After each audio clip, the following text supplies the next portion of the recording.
Welcome to MR legal advisor.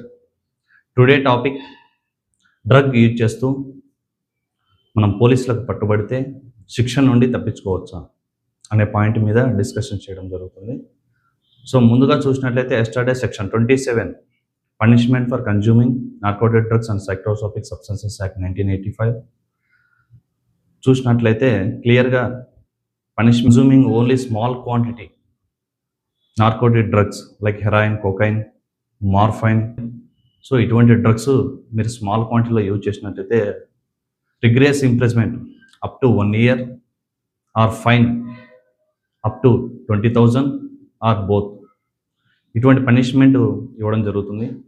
ఇటువంటి punishment నుండి మనం తప్పించుకోవడం ఎలా అనేది సెక్షన్ 64A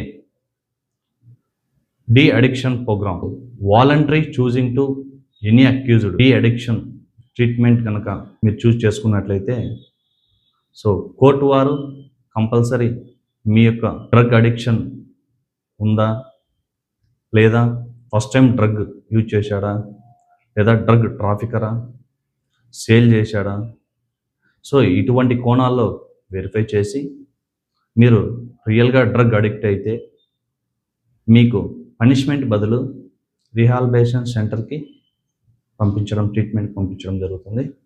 ఈ విధంగా డ్రగ్ యూజ్ చేస్తూ మనం శిక్ష నుండి తప్పించుకొని అదేవిధంగా మన యొక్క ఆరోగ్యాన్ని పూర్తిగా కాపాడుకునే వాళ్ళు అవుతాం.